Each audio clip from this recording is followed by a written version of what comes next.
Hi, everyone. This is Jason Bierek of Wall Street from E Street. And Lee Justo from Risk. Welcome back to another episode of Finance Unspun. This is episode number 23. We're recording this episode on Monday night, August 21st. We're recording this episode on Monday night, August 21st, 2023. Lee, lots of craziness going on in just the last 10 days. And it seems a lot of the kind of worried negative news is coming out of China. It certainly hasn't been boring. Obviously the real estate market in China seems to be like one big giant scam, and it seems to be falling apart as we speak. Evergrande bankruptcy. I mean, tell me what you're thinking about all this with Evergrande. And well, anyone who's spent at least a couple hours researching Evergrande and the problems would realize very, very quickly that they were a zombie and they were basically bankrupt for years, and that the People's Bank of China, the other Chinese state-owned enterprise banks that had a lot of the loans to Evergrande. And for our listeners out there who are not familiar, Evergrande is actually the third largest Chinese real estate development company. The largest one is China Garden, and China Garden's having a lot of problems. Their bonds are actually being bid up by the bond vigilantes now. The bond vigilantes are starting to go after them too. So there's even rumors over the next couple of weeks that China Garden, which is the largest real estate developer inside China, could also go bankrupt in the next couple of weeks because of what's happening if you look at their bonds. But Evergrande has been a zombie company for years. There's tons of videos online. There's tons of testimony from people where Evergrande took literally payments from Chinese families for luxury condos or single family homes from 3-5 years ago. And the families have, even though they paid a large down payment to get their home built or their luxury condo, and they haven't gotten anything for it. So Evergrande just took the money. So it's just a mess. Their finances have been a mess for years. And apparently over the last 10 days, I guess the Chinese government just decided that they were going to allow Evergrande here in the summer to go bankrupt, to declare bankruptcy. And shockingly, they declared bankruptcy in New York. But we had all these other events that were China related too. So within the span of 48 hours, we had these news stories come out that the People's Bank of China, which is their central bank, was, I think, cutting reserve requirement ratios for banks, and then was also trying to stop the institutional investors from selling large blocks of Chinese stock, as well as that Reuters story that came out too, which a lot of people are actually citing for different reasons. I would actually disagree that it has to do with de-dollarization. I think people don't really understand how fundamental the housing market is to China. Basically, your average Chinese person, their dream investment has always been like a second home. So that's where they've been putting all their money. They don't have the same investment options that we have here. And I believe China's had a bull market in real estate for like 30 some odd years. And it's not like these companies are building premier, well-constructed properties. I mean, a lot of them are like ghost cities and everything. It's just a crazy market. So also the affluent Chinese real estate investor also owns, I think, about 2.5 homes or luxury condos. So that's it's a very large chunk of the domestic Chinese investors' investment portfolio, more so than stock markets, more so than stocks inside China. A lot of people inside China actually view real estate investments as safer than banks. Yeah. So because there's a long history of banking problems inside China, although the Chinese state-owned enterprise banks are basically too big to fail inside China. But and I've been doing a lot of videos on this in the past in the archives if our listeners want to see, but there was actually a lot of bank failures in mainland China, the smaller and regional banks going back 2018, 2019, Bank of Jinzhou and many others. And then it was just swept under the rug, and the Chinese government and the People's Bank of China rolled those up, a lot of them, into the larger state-owned enterprise banks. So basically in the last 10 days, you've just seen a lot of China news. And I think that's why a lot of the general stock markets here in the US, the commodities markets, it seems like kind of there's profit taking, deleveraging, kind of risk off. And a lot of it's China related. The other story, the Reuters story, Lee, that I wanted to mention was that one of the Reuters reporters actually reported that Chinese banks, these large state-owned enterprise banks, were actually selling dollars in New York and London to go to their local domestic currency, the Chinese yuan. And so like the narrative that a lot of the gold community, the Bitcoin community, the de-dollarization crowd would say is that that's actually good for de-dollarization, but that's not actually why the Chinese government and the Chinese banks were actually selling their dollars. So this is like an emergency measure. They're doing this to try to raise cash to protect their domestic currency. And a lot of it is because of the dollar peg. These currencies, which has been going on for decades, that dollar peg. Correct. Well, the history, so the average person who's listening to this podcast doesn't really have a grasp of the history of dollar pegs. And these are fiat currency pegs. So in the past, a currency peg normally would have been pegged to gold. So that was a more traditional currency peg. But now that we're all on fiat currencies post 1971, there is no international gold standard.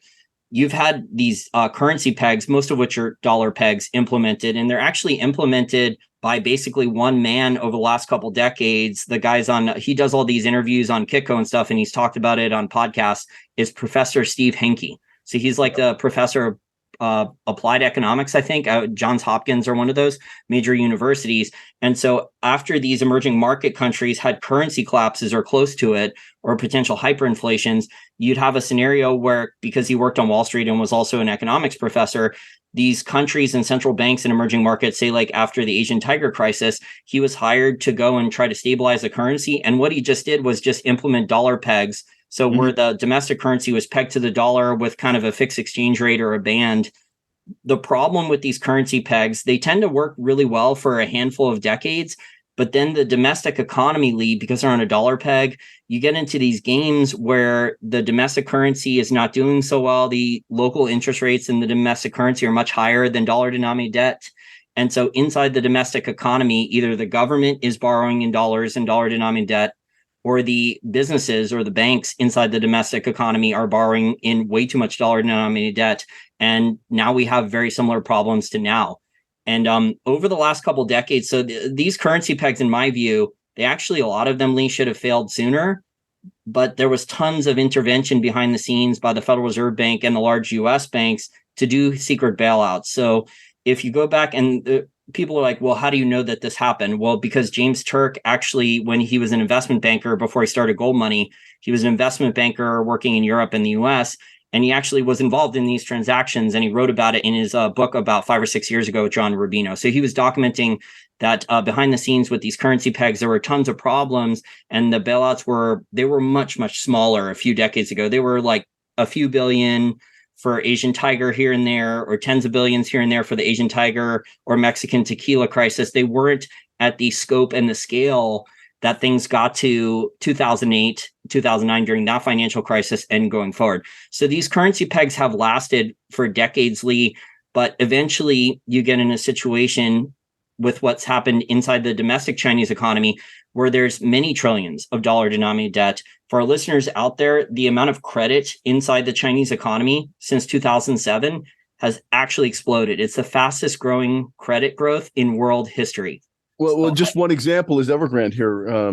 They had $340 billion was their debt load, and they lost was it $81 billion in 21 and 22 in shareholder money. I mean, these are not small numbers. And the only reason that debt was given out, Lee, was high real estate prices as collateral. So in the entire, one of the major red flags, and this is the most worrisome thing about the Chinese banking system, their regular banking system, their shadow banking system. And this is talked about a lot in the book called China's Great Wall of Debt with Dinny McMahon, D-I-N-N-Y McMahon. He's an Australian who moved to mainland China and he speaks fluent Mandarin. I've interviewed him in the archives, but I highly recommend reading the book if you want to go and understand the Chinese banking system, their shadow banking, the collateral, local governments, finance vehicles. He talks about all that at length. I mean, he's interviewing some of these factory owners 5, 6, 7 years ago who pledged their factory and their real estate as collateral for loans in the shadow banking system and regular banking system, and all that collateral for the loans, it was all pledged at much higher real estate prices. So basically, if the real estate market goes, the high prices of the real estate in China goes, you're going to see immense problems with their banking system, their regular banking system, and their shadow banking system. And so the People's Bank of China, we're going to see what happens. But my educated guess, and we're starting to see that this week, they're already cutting reserve requirement ratios. They're already cutting interest rates for the banks. It looks likely that the People's Bank of China is taking a page out of what the Federal Reserve Bank did to save the large U.S. too big to fail banks in our housing bubble in 2008 and 2009. It looks like the People's Bank of China is going to do very similar things. The difference between that crisis and this one, U.S. banks had a lot more exposure to mortgage-backed securities and other derivatives, but inside China's domestic economy, they have just many trillions of dollar-denominated debt.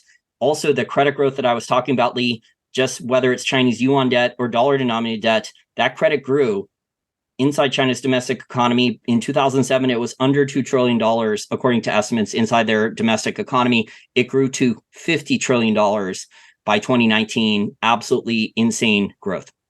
Where do you see this credit bubble in China going? I mean, do you see like an utter collapse there?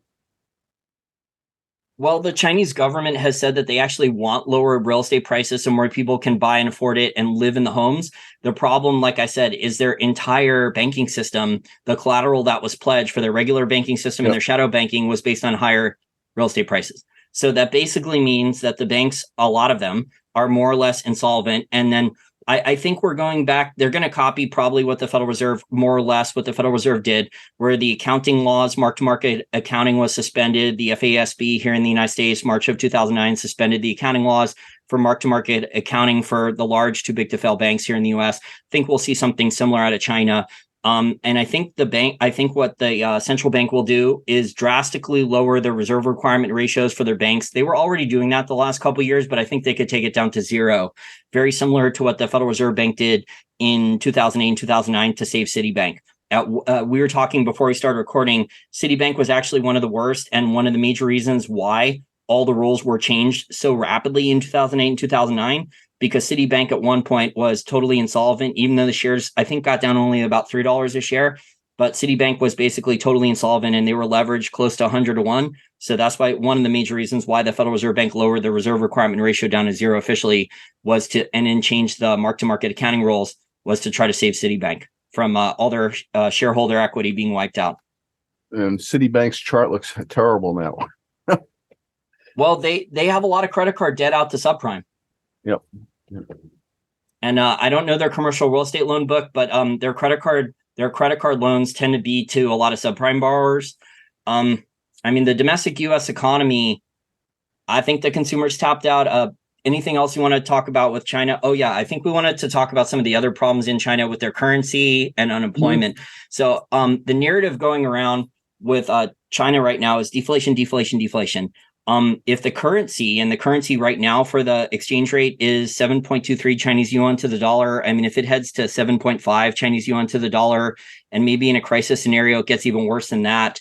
If the exchange rate keeps devaluing, I mean, it doesn't really hold water to them repeating deflation, deflation, deflation. I think it's stagflationary. I don't think the official Chinese government economic data, the economic propaganda that comes out is reflecting that. What I'm hearing, and I've spoken to a good amount of people the last couple of weeks, the Chinese unemployment for young males, like ages 18 to 32, 34 age, the unemployment rate's over 30%. Now, with our economy as soft as it is and potentially going softer, I mean, we basically are the engine behind China with all the stuff we buy from them.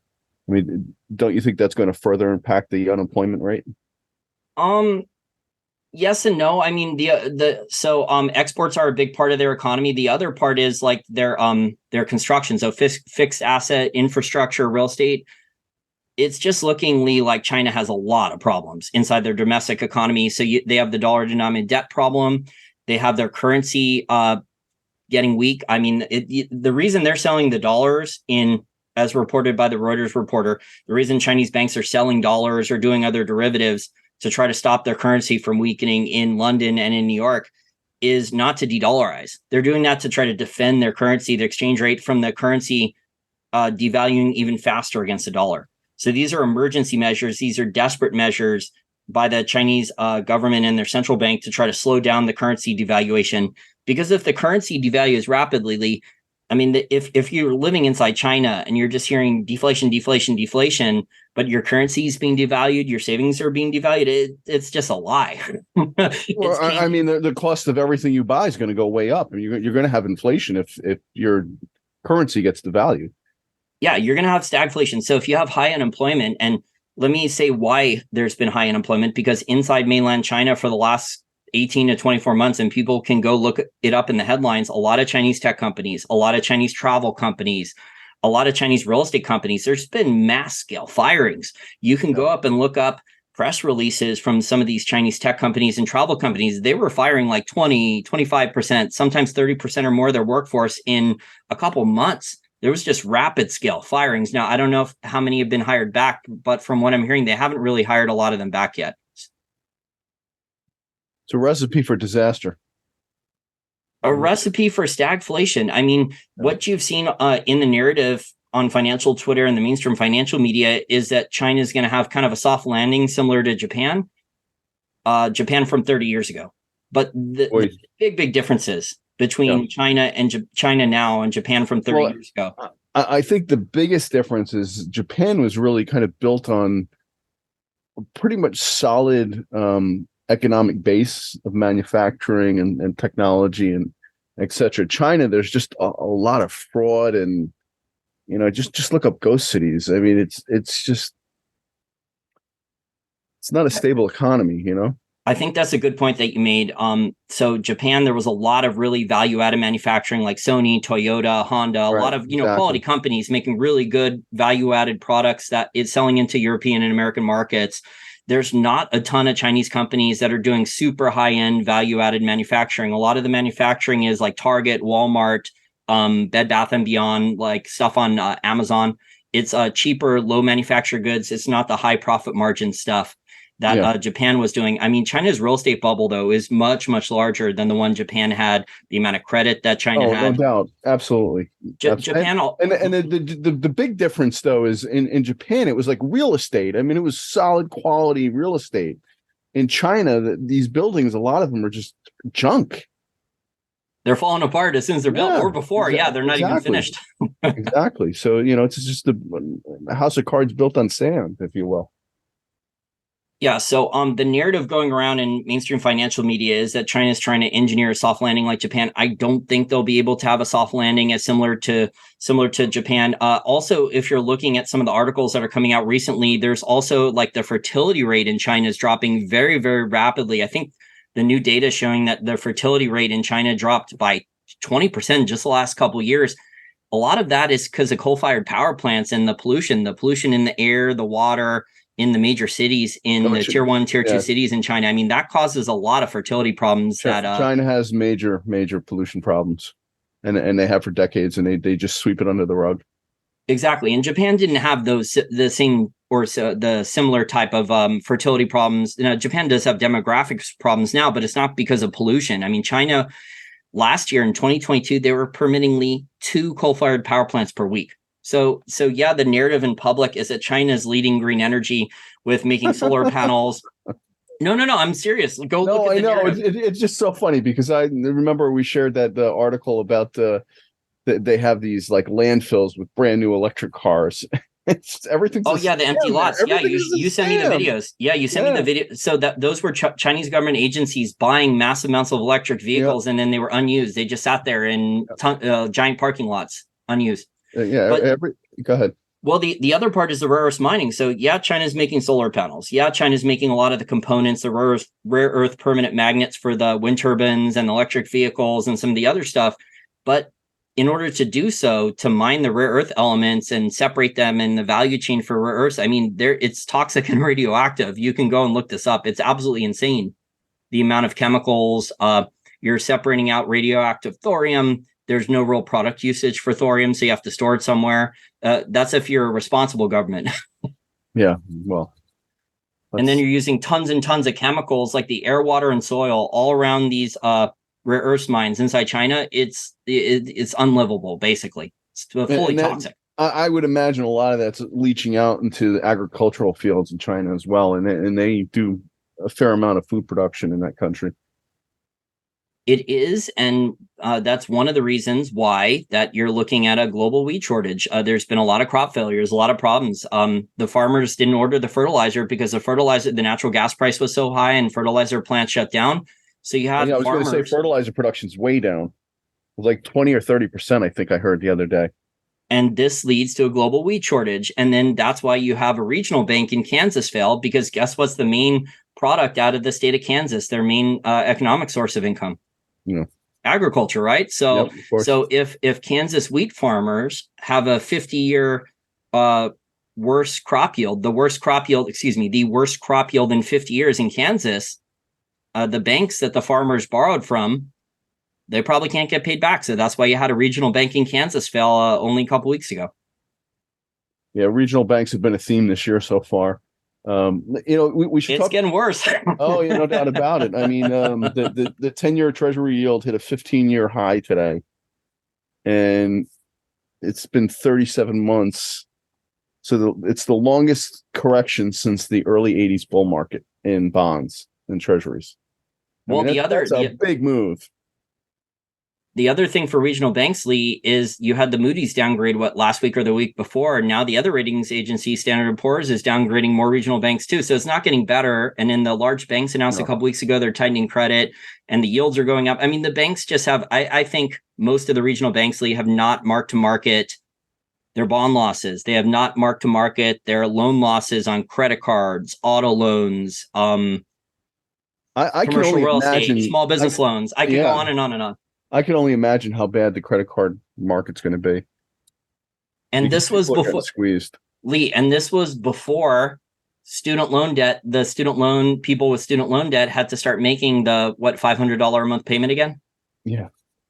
Now, I'm sorry, I didn't look too much into this, but wasn't the Biden administration going to make an end run around and still do the forgiveness on the student debt?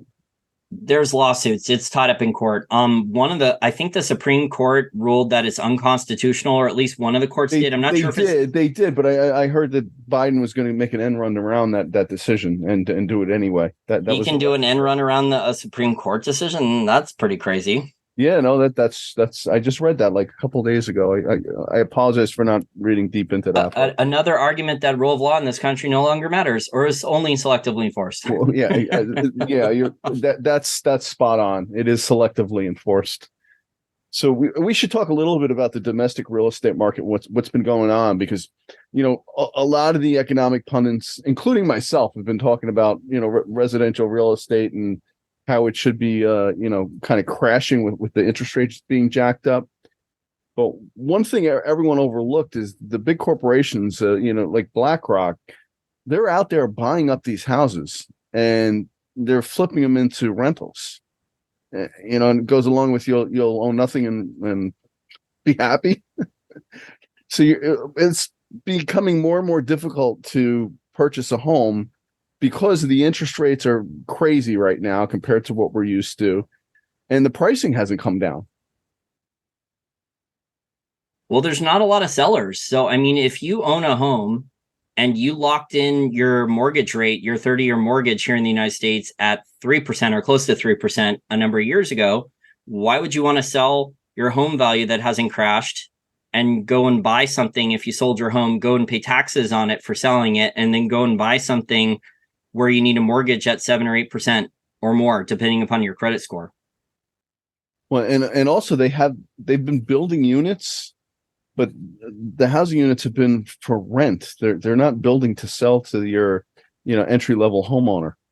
So the market's very distorted right now. Well, Lee, if you talk to real estate developers, actually, a lot of them don't want to do a lot of the low-level starter homes. So it's only the older homes that are existing homes, and the value of those starter homes that were built decades ago, those are pricing out a lot of the normal married couples, the younger newlyweds. Yep. There was actually a great interview about this with Ivy Zellman over on Blockworks Macro about a week ago. And she's considered one of the top real estate experts. She was warning about the housing bubble a couple of years, I think, prior to 2007, 2008. So she was way ahead of the curve.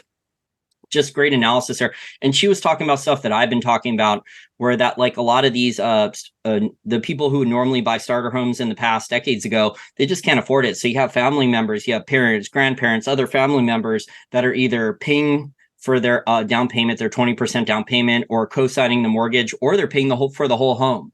So she said there's at least, according to estimates, now I don't know where she got the estimates, but she's saying there's at least 80 billion to 100 billion of that per year in major metro areas, where like older generations, and it's very similar to what China and India do in the past for newly married couples, what with a dowry or to entice someone to get married and start a family. You know, in the major metro areas, the flip side of this is the commercial real estate. There've been record vacancy rates. It's just, I would imagine there's bad news every day for commercial real estate. Yeah, we just haven't had any major bank failures yet anymore. Imagine being a commercial real estate broker right now.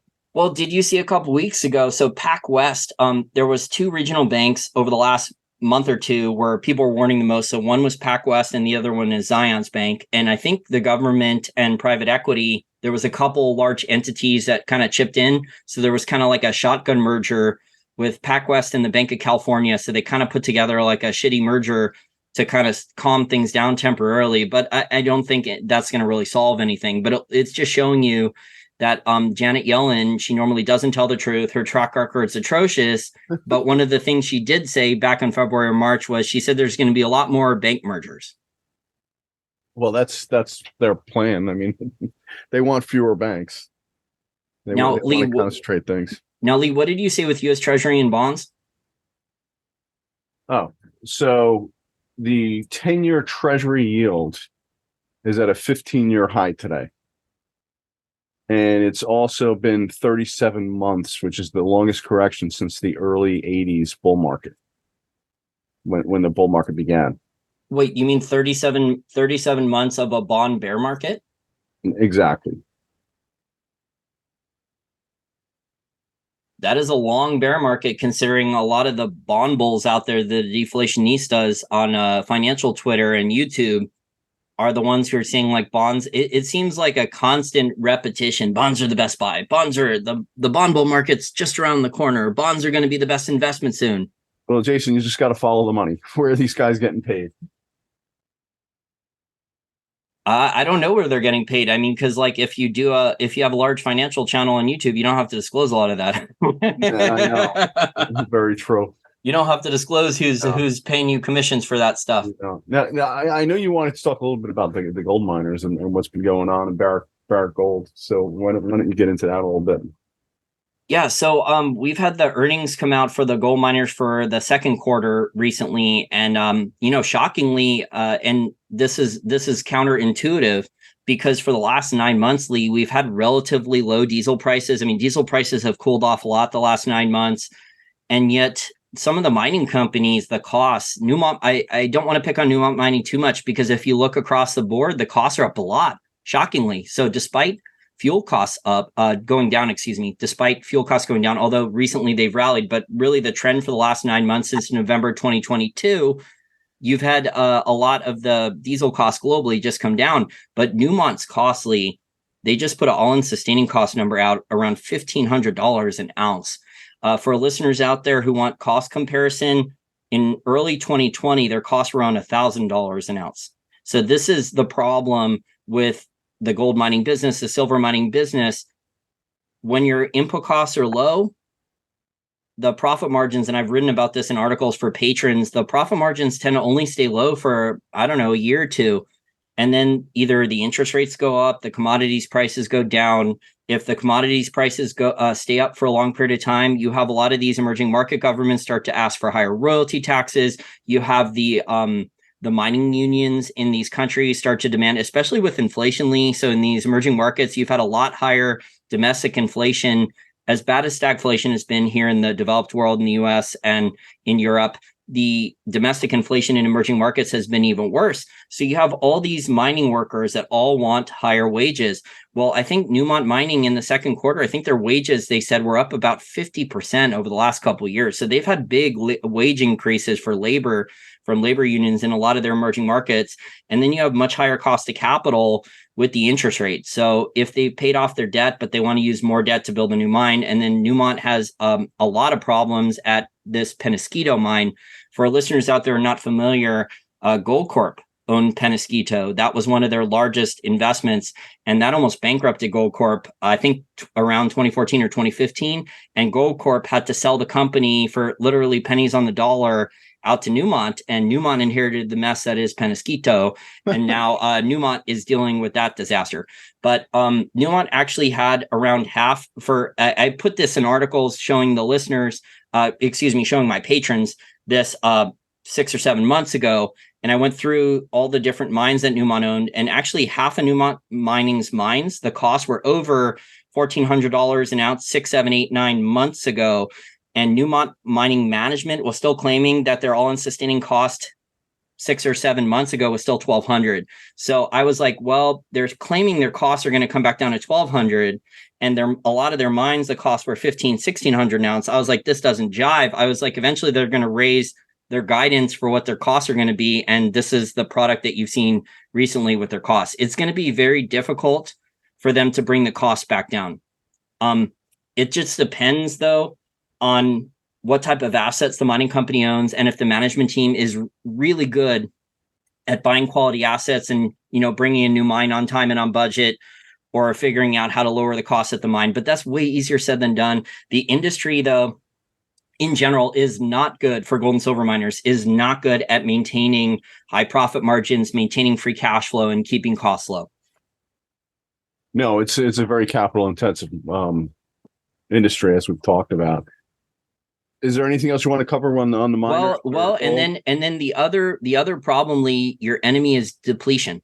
So I'll give an example of that. So Agnico Eagle, well, before Agnico Eagle, you had Kirkland Lake Gold. Kirkland Lake Gold for the last, up until recently, but for the last 6 or 7 years, they had the top gold mine in the entire world in terms of cost and profit margin and grade. It's called Fosterville in Australia. Well, now Agnico Eagle bought Kirkland Lake Gold. And the main reason Agnico Eagle bought Kirkland Lake Gold in the last couple of years was not because of Fosterville. That was kind of a side thing because they knew Fosterville didn't have any more exploration upside, or at least very little. They bought it because of Detour Lake, which is around $1,000 an ounce, really good long life gold mine in Canada. That the initial cost for Detour Lake, the costs were like $1,400. And the management team at Kirkland Lake Gold brought the cost down close to $1,000 an ounce, and the mine's going to run 20, 30, 40 years.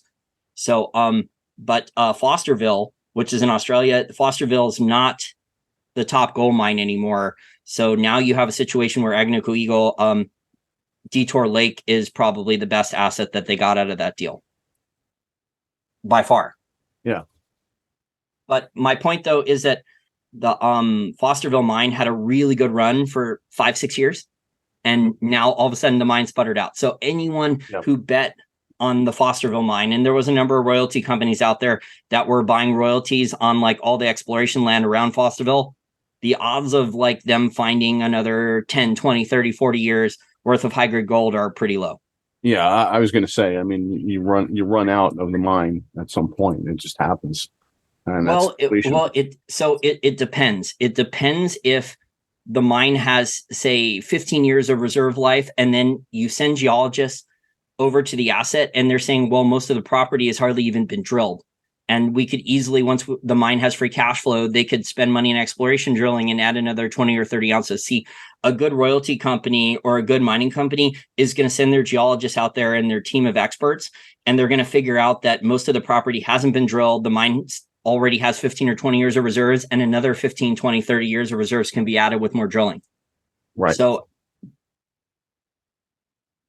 it looks like due diligence, but the mining industry cuts corners or screws up a lot. You and I were talking before the break. It's fraught with fraud, and specifically with the juniors. Yeah, it's just there's so many scammers out there. Oh yeah, 100%. 100%. There's it's just really sad.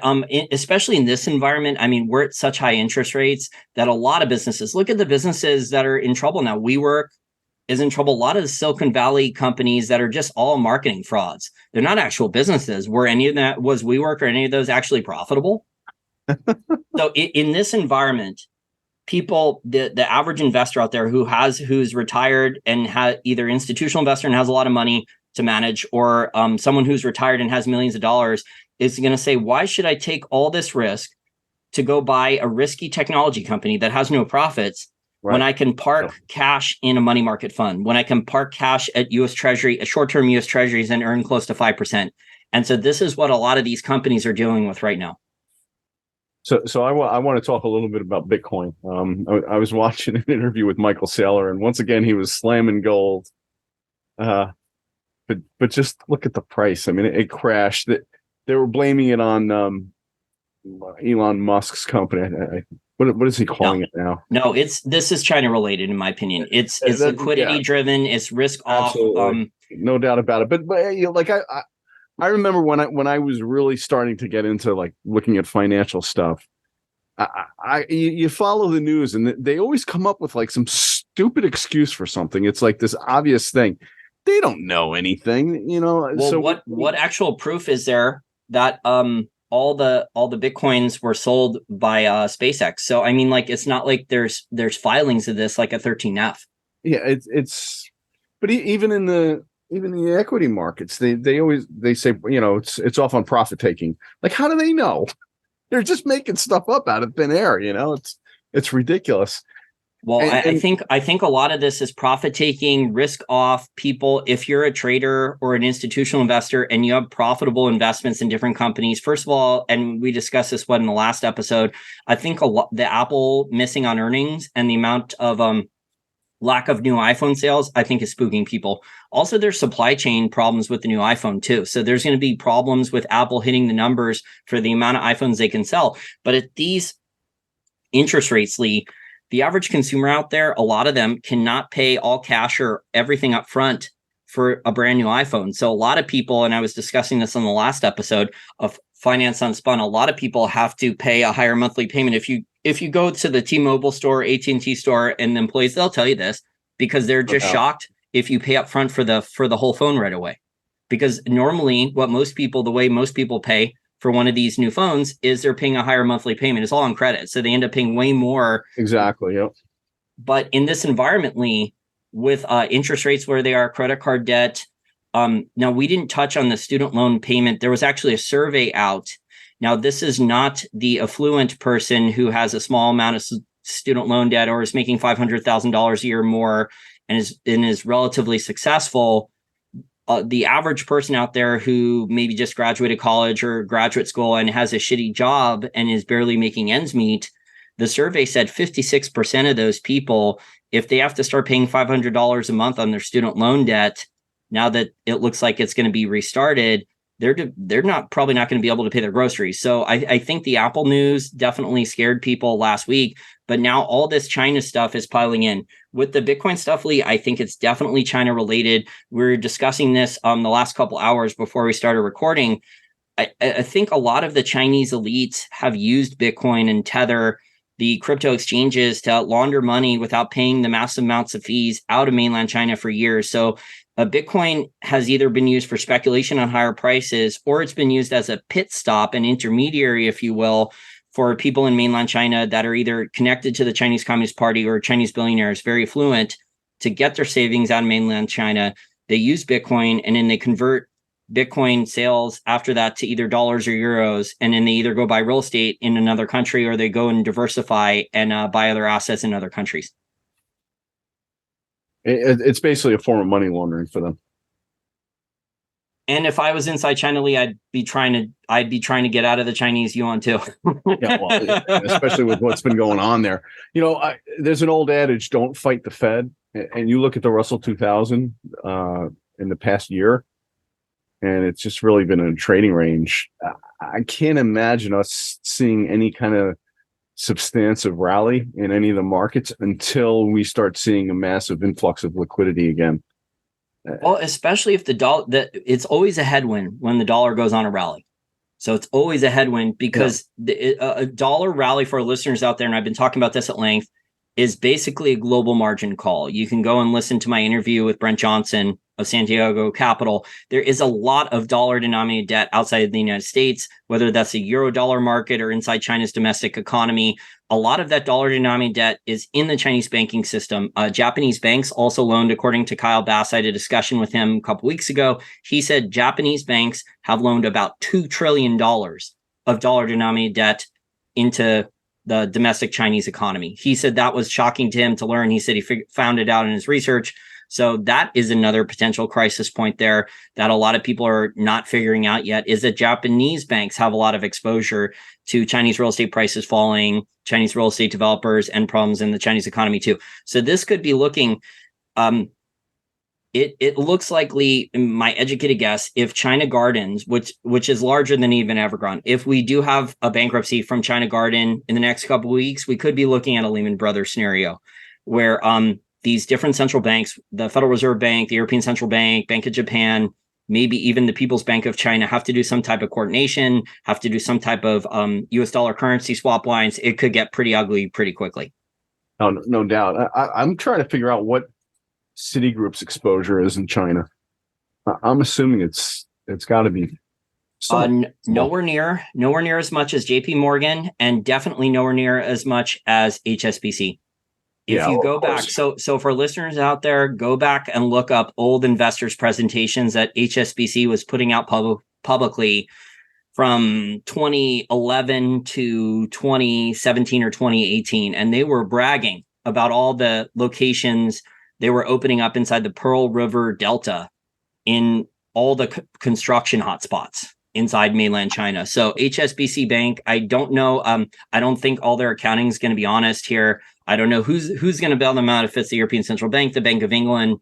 I think the People's Bank of China doesn't like a lot of the senior banking executives at HSBC, but HSBC has a lot of exposure inside China's domestic economy tied to their infrastructure and real estate investments. Is there anything else you want to discuss?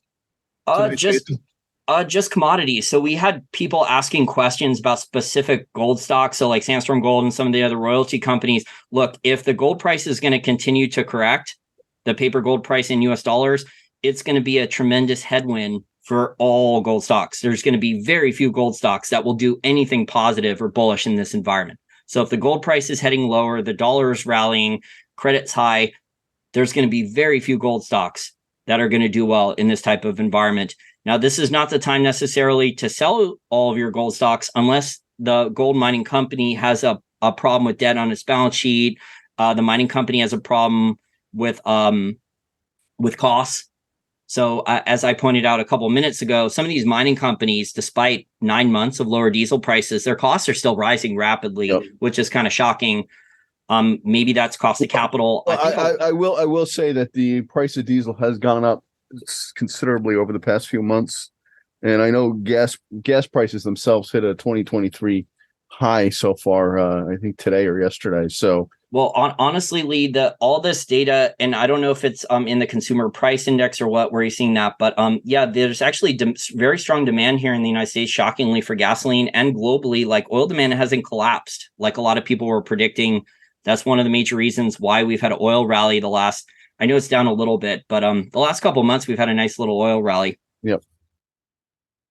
Well, I mean, it's also summer driving season, and I think there are a lot more people out on the road this year. I don't think people are traveling as much by airplane. I think people are driving locally or within a distance for vacation, and that definitely drives demand for gasoline.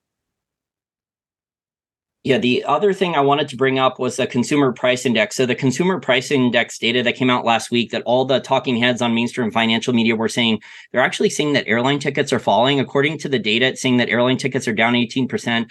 I mean, my mom and my sister just booked a vacation, and they were pricing up airline tickets. I'll tell you, I don't. The consumer price index just looks less and less like reality, because when they were shopping up like plane tickets and stuff like that, the prices were not down 18%. No. Especially we call it the CPI, right? Well, I mean, You're seeing, did you see the new agreement? What is it? United Airlines with the Airline Pilot Association, the union. So the wages are going up, what, 46%? It's a really large number. It's over 40% wage increase, I think. Well, I think that there's been a pilot shortage for a number of years, so there's a big demand there. And when you have a demand for a profession like that, the salaries are definitely going to go up. Well, the other part of that is, how are airline tickets going to fall if the input costs for the airline, say fuel costs, taxes that the governments are implementing at the airport? Maybe the airlines don't pay everything, maybe the customers do, but the airlines are certainly paying for higher pilot costs and stewardess costs to offset inflation with wage increases. If they're paying much higher wage increases, how are ticket prices going to fall? Exactly. No doubt about it. Yeah, it just shows that the government economic data is becoming more and more ridiculous compared to reality. Honestly, I don't believe any of the Chinese economic data. It's talking about deflation. It's saying there is no inflation while the currency is being devalued. Yeah, there's unemployment. Obviously, there's if all these technology companies inside mainland China, a lot of factories, a lot of travel companies are mass firing people, but the currency is being devalued. I mean, that's setting up a recipe, Lee, for falling asset prices and higher costs for a lot of other things like the necessities, food, energy, that type of stuff. And I think that's been a theme we've been talking about since the show began, where we could have deflation in assets like houses and other things that are credit driven, but necessities price could go up significantly and squeeze the consumer. And that's stagflation. That's part of stagflation tax light. But the governments can't handle low, especially the U.S. government, because the U.S. government's the world's largest debtor. Look at where interest payments on the rapidly growing national debt are headed. The U.S. government cannot handle low asset prices for very long. That normally what happens then, and we know this from 2008, and we know this from 2020, when asset prices go low, when government tax receipts collapse on quote unquote deflation, you have the Federal Reserve Bank come in and plug the holes, and QE is not used for the stated purpose that the Federal Reserve Bank and the U.S. government and the talking heads on mainstream financial media say. The main reasons for quantitative easing for Federal Reserve Bank balance sheet expansion there's three main reasons. Number one, inflate asset prices. Number two, bail out corporations and banks. And number three, it's to fund all levels of government when tax receipts collapse and asset prices collapse in the economy. It's the central bank that's the buyer of last resort. That's why you had the Federal Reserve Bank, in 2020, they were buying all the municipal bonds that Jerome Powell and all these other Federal Reserve Bank governors were all front running because they were subsidizing government spending, because they don't want the people running these local, state and local governments. They don't want to cut back on spending. They want the Federal Reserve Bank to subsidize their spending, and then they want to tax you more. Absolutely. They always want to tax you more. Well, they don't want to. You can't do it too much too quickly. Otherwise, people will revolt. Well, they've been doing it more and more incrementally for many decades, and and now they want to impose the CBDC and just watch everything you spend, and they're all control freaks, man.